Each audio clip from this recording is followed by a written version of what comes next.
Number 18. Dear Mr. Spencer, I will have lived in this apartment for 10 years as of this coming April.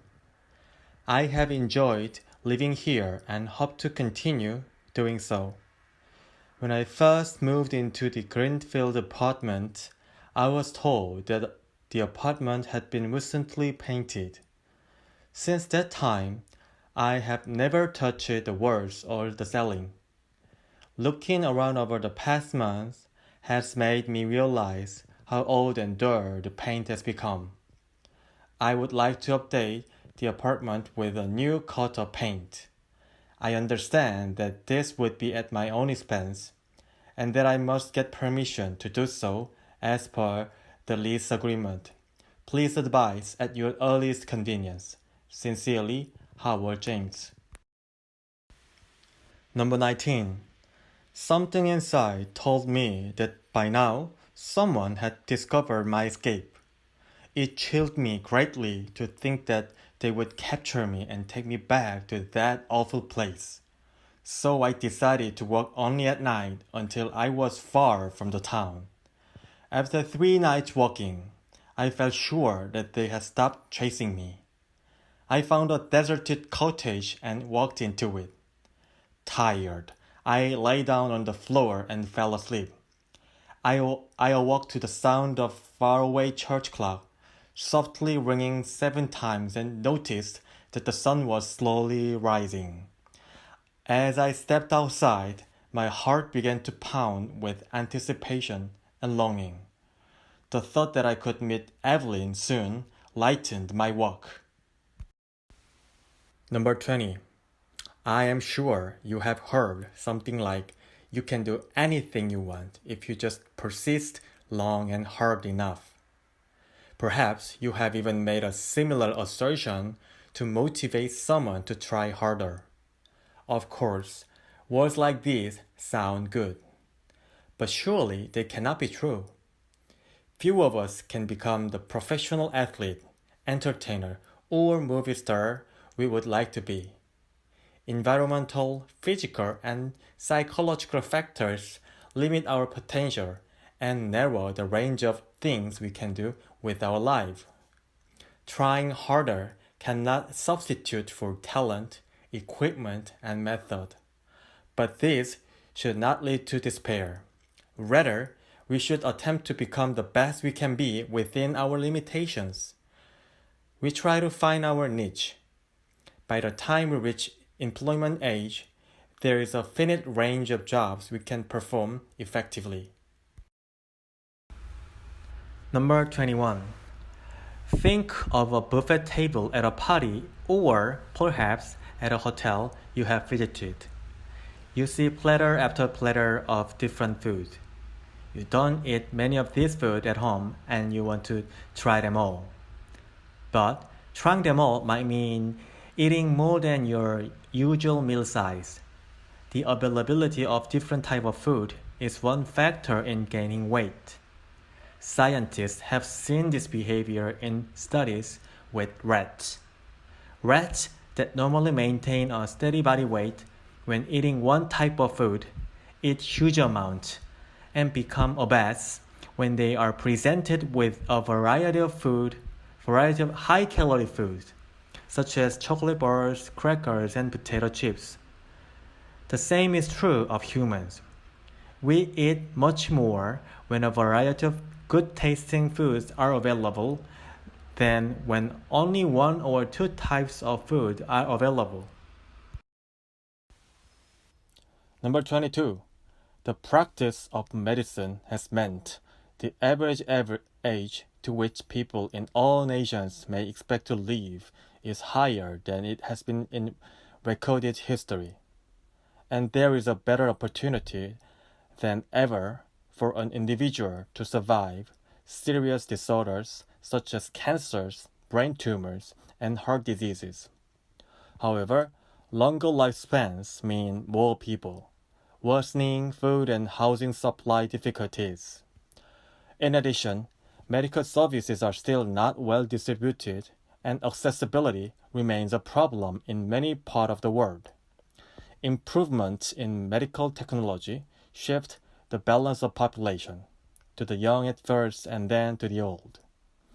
They also tie up money and resources in facilities and train people, costing more money and affecting what can be spent on other things. In the 1930s, the work of Sigmund Freud, the father of psychoanalysis, began to be widely known and appreciated.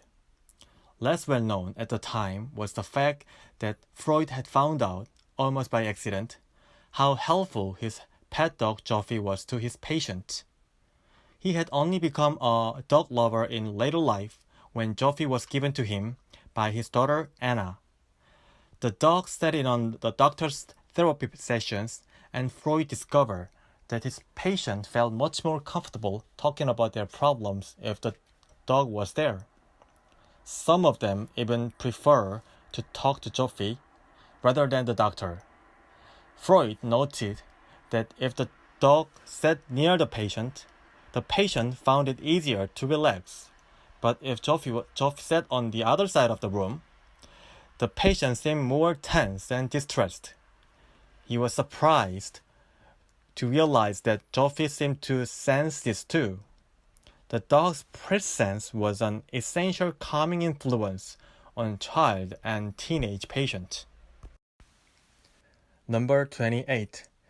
If there is one thing koalas good at, it is sleeping. For a long time, many scientists suspected that koalas were so lethargic because the compounds in eucalyptus leaves kept the cute little animals in a drugged out state. But more recent research had shown that leaves are simply so low in nutrient that koalas have almost no energy. Therefore, they tend to move as little as possible. And when they do move, they often look as though they are in slow motion. They rest 16 to 18 hours a day and spend most of that unconscious. In fact, koalas spend little time thinking. Their brains actually appear to have shrunk over the last few centuries. The koala is the only known animal whose brain only fills half of its skull. Number 29. Painters have in principle an infinite range of colors at their disposal, especially in modern times with the chromatic explosion of synthetic chemistry. And yet, painters don't use all the colors at once. And indeed, many have used a remarkably restrictive selection. Mondrian limited himself mostly to the three primaries, red, yellow, and blue, to fill his black world grids. And Kazimir Malevich worked with similar self-imposed restrictions. For Yves Klein, one color was enough. Franz Klein's art was typically black on white. There was nothing new in this. The Greeks and Romans tended to use just red, yellow, black, and white. Why? It is impossible to generalize, but both in antiquity and modernity, it seems likely that the limited palette aided clarity and comprehensibility and helped to focus attention on the component that mattered, shape and form. Number 30. The body tends to accumulate problems, often beginning with one small, seemingly minor imbalance. This problem causes another subtle imbalance, which triggers another, then several more. In the end, you get a symptom. It's like lining up a series of dominoes. All you need to do is knock down the first one, and many others will fall too. What caused the last one to fall? Obviously, it wasn't the one before it, or the one before that, but the first one. The body works the same way. The initial problem is often unnoticed. It is not until some of the later dominoes fall that more obvious clues and symptoms appear. In the end, you get a headache, fatigue, or depression, or even disease. When you try to treat the last domino, treat just like the end result symptom. The cause of the problem isn't addressed. The first domino is the cause or primary problem. Number 31.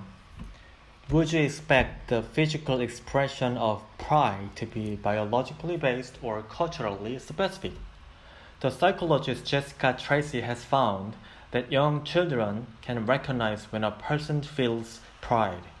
Moreover, she found that isolated populations with minimal Western contact also accurately identify the physical signs. These signs include a smiling face, raised arms, and expanded chest, and a pushed-out torso.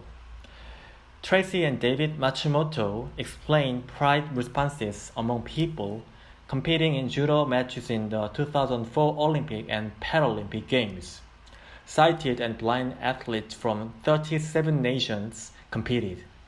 After victory, the behaviors displayed by sighted and blind athletes were very similar. These findings suggest that pride responses are innate. Number 32. Sometimes a person is acclaimed as the greatest because there is little basis for comparison. For example, violinist John Kubrick was acclaimed as the greatest during his first tour of the United States. But when impresario Saul Hurok brought him back to the United States in 2023, several people thought that he had slipped a little. However, Sir Almond, the father of violinist Mr. Almond, thought differently. He said, "My dear friends, Kubrick played the Paganini concerto tonight as splendidly as ever he did. Today you have a different standard. You have Almond, Hippocrates, and the rest. All of you have developed it and grown in artistry, technique, and above all, in knowledge and appreciation. The point is, you know more, not that Kubrick plays less well." Number 33. Theseus was a great hero to the people of Athens. When he returned home after a war, the ship that had carried him and his men was so treasured that the town people preserved it for years and years, replacing its old rotten planks with new pieces of wood. The question Plutarch asks philosophers is this: is the repaired ship still the same ship that Theseus had sailed? Removing one plank and replacing it might not make a difference. But can that still be true once all the planks have been replaced? Some philosophers argue that the ship must be the sum of all its parts. But if this is true, then, as the ship got pushed around during its journey and lost small pieces, it would already have stopped being the ship of Theseus. Number 34. Credit arrangements of one kind or another have existed in all known human cultures. The problem in previous eras was not that no one had the idea or knew how to use it. It was that people seldom wanted to extend much credit because they didn't trust that the future would be better than the present. They generally believed that times past had been better than their own times and that the future would be worse. To put that in economic terms, they believed that the total amount of wealth was limited. People therefore considered it a bad bet to assume that they would be producing more wealth 10 years down the line. Businesses looked like a zero-sum game. Of course, the profit of one particular bakery might rise, but only at the expense of the bakery next door. The King of England might enrich himself, but only by robbing the King of France. You could cut the pie in many different ways, but it never got any bigger. Number 35. When we were infants, we were tuned into signals from our body that told us when to eat and when to stop. We had an instinctive awareness of what foods and how much food our body needed. As we grew older, this inner wisdom became lost in a bewildering host of outer voices that told us how we should eat. We received conflicting messages from our parents, from our peers, and from scientific research. These messages created a confusion of desires, impulses, and aversions that have made us unable to just eat and to eat just enough.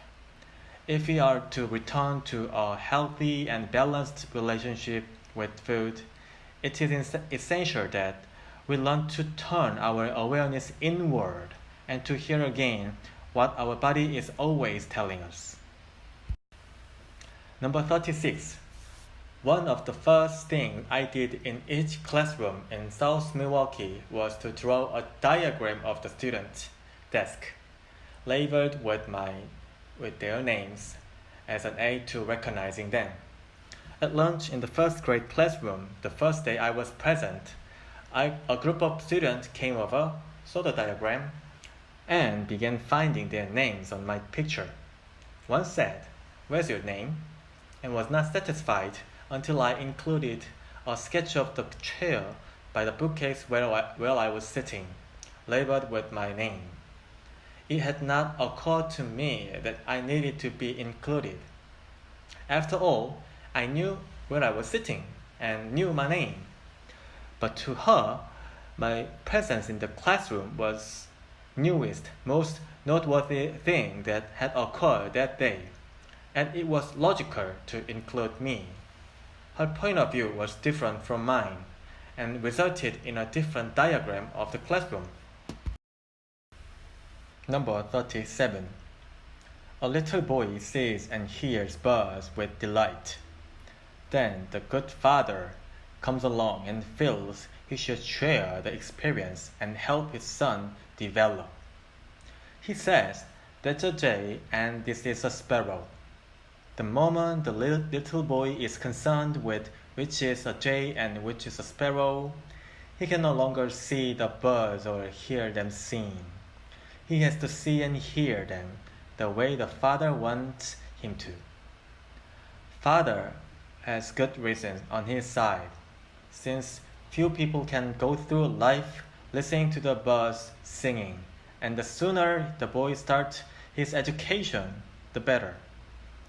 Maybe he will be an ornithologist when he grows up.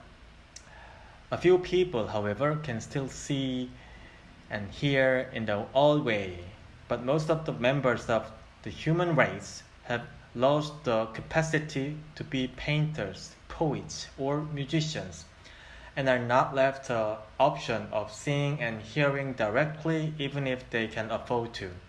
They must get it secondhand. Number 38.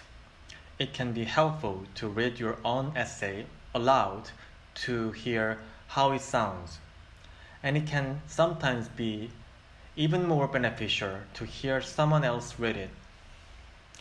Either reading will help you to hear things that you otherwise might not notice when editing silently. If you feel uncomfortable having someone read to you, however, or if you simply don't have someone you can ask to do it, you can have your computer read your essay to you. Granted, it is not quite the same thing, and the computer is not going to tell you when something doesn't sound right. The computer also won't stumble over things that are awkward. It will just flow right on through. But hearing the computer read your Writing is a very different experience from reading it yourself. If you have never tried it, you might find that you notice areas for revision, editing, and proofreading that you didn't notice before. Number 39. Hubert Cecil Booth is often credited with inventing the first powered mobile vacuum cleaner.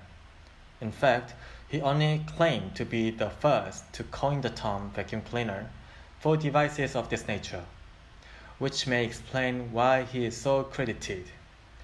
As we all know, the term vacuum is an inappropriate name because there exists no vacuum in a vacuum cleaner. Rather, it is the air moving through a small hole into a closed container as a result of air being blown out of the container by a fan on the inside.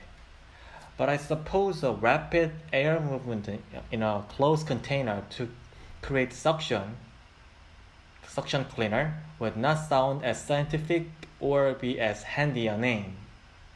Anyway, we are stuck with it historically, and it is hard to find any references to vacuum prior to Booth. Interestingly, Booth himself did not use the term vacuum when he filed a provisional specification describing in general terms his intended invention.